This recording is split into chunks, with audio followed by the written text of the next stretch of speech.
Well, I hope that got your attention. Now, what happened was I was at Comic-Con a few days ago, and as part of a promotion for this film, they CGI'd myself into a 15-second trailer, and it shows me face off against an orc. I had no idea of this at the time, so I like to think if that happened in real life, I'd win, but you never know. So, just come back from London because I saw the new film today. Now, unlike a lot of films based on games, I've never ever played World of Warcraft, so I walked in unbiased. All I knew was that it actually knew nothing. But for those who don't know World of Warcraft, it contains humans, orcs, elves, flying eagles. Parallels to Lord of the Rings are totally inevitable with fantasy films these days, okay? So yeah, it's a lot of parallels to Lord of the Rings. And how to describe this film? Imagine a CGI fantasy film with humans thrown in. And that's pretty much sums up World of Warcraft. Now visually, this film looks amazing. It's rich, detailed, textured. Now it centres on these orcs who totally brutalise their own homeland and go to an alternate world called Stormwind. And essentially the humans who live there and run the place aren't particularly happy about these new invaders, hence the war in Warcraft. So orcs and humans going into battle. Yeah, that's pretty much the gist of it, but there's a lot more to it than that. Now, in a lot of fantasy films, you go into a fantasy and know what to expect. They're normally predictable. The good guys, the bad guys who are good, the good guys who are bad. It's, cozy conventions are in place here, but this film is a surprise. Visually, it's stunning. Now, first of all, I'm going to talk about Stormwind. Stormwind is the actual land where it all takes place. It's very much like Lord of the Rings. That's inevitable, once again. But it's more exaggerated. It's rich. It's textured. It's absolutely stunning. It's lush and it's detailed. I saw this in 3D, and I was absolutely amazed by the detail of this land. It's incredible. It's, what I said, it's very much like a CGI animated film with humans in it. Instead of making it like what you expect, they kind of took it one bit further. It's brighter and lighter than a lot of fantasy films. Now, leading on the human side, I'm going to really talk about the characters here. Now, one little problem this film has, and that is why if I keep looking down, I had to get the character list. As with a lot of these films, I knew no one's name going in. And all their names are kind of similar. You know, honestly, it is like fun with vowels here sometimes. You know, so it's, yeah. The problem is, if like everyone has similar names or similar sounding names, you kind of just track who everyone is. So I keep looking down because I need the cast list. Okay, the lead, I don't really think he's the lead, but he is the first person you see, is Sir Arduin Lothal, okay? Played by Travis Fimmel. Now, those who watch Vikings know who he is. He's Ragnar Lothbrok. Now, he is your atypical knight. He is a friend of the realm. He is brave. He is bold.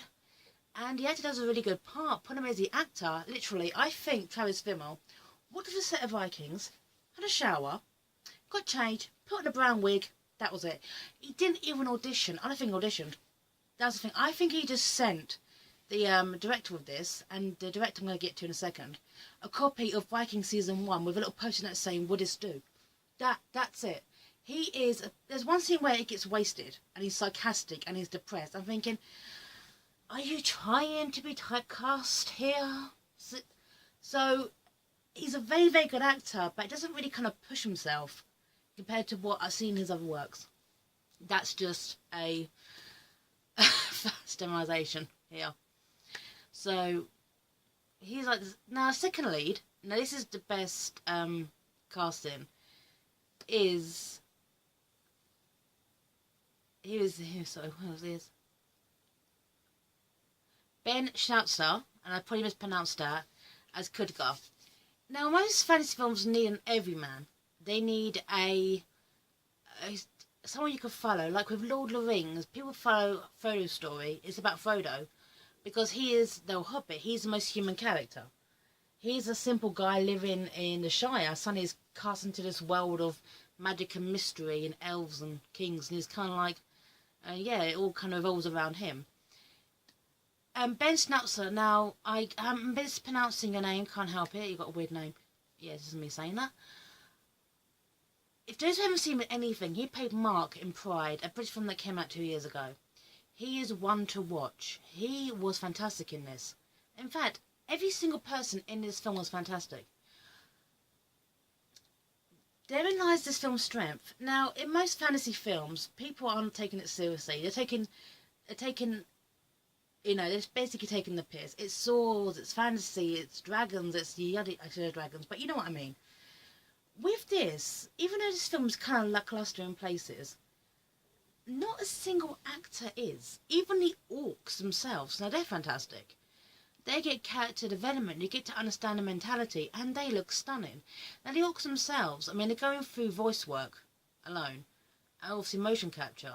So it's kind of hard to describe their performances, because they're not there's no performance there, if you will. But the orcs look brilliant. They felt real. Their colour scheme, their texture, their emotions, and a lot of CGI animation. A character has a thing called Deadeye. Now, the best example of this, of Deadeye, is if you watch The Polar Express. Now, Polar Express is a very good film. People say, I actually think it's not, but they're trying to make a photorealistic human. However, human, at the time at least, was photorealistic. But the eyes were dead. It was like a ghoul. With this, their eyes show emotion. It's absolutely amazing. So I'm giving them full props just for the orcs themselves. The only person who really stood out, and I did pick up on this, was Clancy Brown. Voice one of them. But the orcs themselves, they have essentially... I've never seen a fantasy film where orcs themselves get to where they are by using magic too. So it's kind of like orc versus human, but also magic versus magic. It's kind of like secondary layers going on here. And so, yeah, that's... Yeah, that is pretty good. Now, leading the orcs is Durotan. There's a lot of characters in this film with names beginning with D. That's kind of a problem here. Voiced and motion captured by Tony Kebbell. He is basically the one who will stand up. He is the opinionated one. He's a chieftain. He's trying to protect his wife and newborn son. We saw the newborn son in that trailer. So, yeah, he feels apart from the elves. He feels apart from the orcs. He wants a better way of life. He doesn't want to use magic. He just wants to go to war and shit out people. But you kind of get his mentality, if you will. He's got the noble heart of an orc, and it's kind of like, yeah, you're still an orc, mate. You still, as you actually say in your own line of dialogue, you prefer war above everything else. Well, hey, most people don't. This film fails though on a couple of levels. Now, it may be photorealistic. In a way, it may look absolutely beautiful and stunning, and the world is amazing. It's actually not, for a fantasy film, it's not long enough. Problem is with building a fantasy world, it's world building. I mean, look at, a good example, fine enough, only one I could come to is Lord of the Rings. Now, you hear about the 9 rings, okay, and then you basically cut straight to Frodo. From the Shire, you build upwards, slowly, okay? Frodo, Gandalf, Aragorn, that kind of thing. It builds up slowly. Now, obviously, you can't compare this to a 9-hour saga, but by trying to build a world, it moves too quickly. It never really stops to breathe. So, and at times, we just need a bit more exposition. Who are these people? Establish this world. What's in between Stormwind to, which does it beautiful, to this place to that place? The director expected us to know who these people were, but the problem is with a film based on a game is you're trying to sell it to the fans, but trying to also sell it to people who've never heard. That's difficult to do, and on that level, it doesn't really work. Yeah. Now, another problem I have, now in this most fantasy films, females are very, very underused. In this, there's only 2. One is the Queen, who is absolutely fantastic, and she's like silk hide and steel. She is also the sister of the lead actor, Arden Lothal, which kind of makes a nice familiar connection here. And but the other one is a not is a right. Paula Patton as Garona Halforson. Now, I actually got this off Wiki. A strong-willed half-orc Drakini survivor. I believe she's half human and half orc. At no point in this film, and this is a bit of a spoiler here, do you find out that she's not even a half human? She just thinks she is. So was that something else that's left out, or was that important in the games? I don't know. She's the atypical run at the litter. I don't fit in. I don't have a world. I'm not human. I'm not this. I'm not that. I just sat there thinking, this again. That kind of placement is so similar in films, it gets a bit boring. I don't know who I am. I'm a strong warrior, and I can rip your head apart, but I've got identity issues. And it's kind of like, for the secondary female, for actually the lead female in this, I sat there thinking, you're an orc, and we're supposed to care about you as an audience, but I never really did. I kind of found a little bit, I don't care about you. Now, what this film does, however, very, very successfully, is when you go into this film, or a film like this, you know what to expect. Magic, warriors, sorcery, orcs, whatever. Oh, dwarfs. Dwarfs are actually in it too, at the beginning. You know, dwarfs. Elves are actually seen, but they don't really have much of an impact. They're just there to kind of like tick the boxes, fantasy boxes here, you know. It kind of takes the tropes that we know, but kind of changes them a little bit. What you expect to happen doesn't happen, but what you expect to happen does. So it's kind of like, we're going to make this predictable here, but some bits really put out the rug under. The ending is not what you expect in a film like this. I'm not going to spoil it, but it is not what you expect. And it's actually quite bittersweet and touching because it's... okay, no spoilers. But I actually rate the ending for that alone. But the problem is it's trying to build up to a sequel, something a bit more epic, and there is a bit of stinger in this film as well, which I think is quite a shame is probably not going to be fulfilled, because this is actually bombed at the box office, which is a shame. But that's the problem, trying to build a world with absolutely no information before is difficult. At least with Lord of the Rings, okay, you can keep coming back to that, can't help it. That had a book, that had like 60 years of history to fall back on. You could just go to your library and pull out a book. Now, World of Warcraft, I know is a great game, but I've never played it because I got no interest in holding... no game can hold my interest in more than 20 minutes, let alone Epic Saga. And that kind of seems to be a problem with the studio, in a way, because in most studios, apart from this...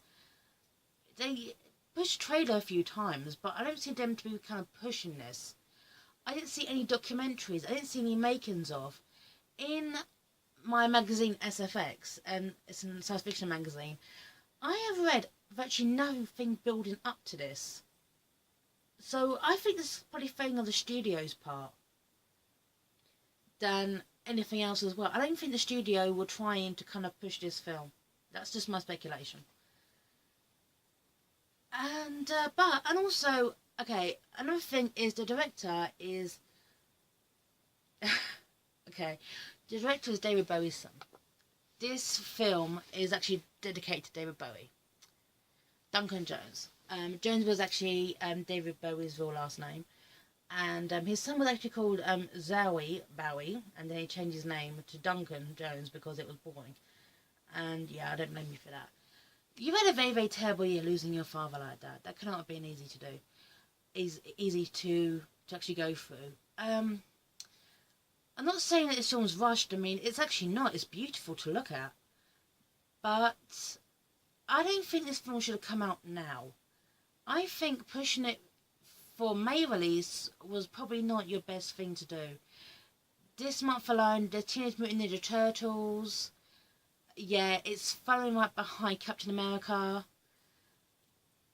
I think this should have waited for summer release for this film, or maybe to coincide with something to do with the game. It just seems like a very strange place. This film doesn't feel like it's come out. It feels like it's film dumped. This film's been dumped right now.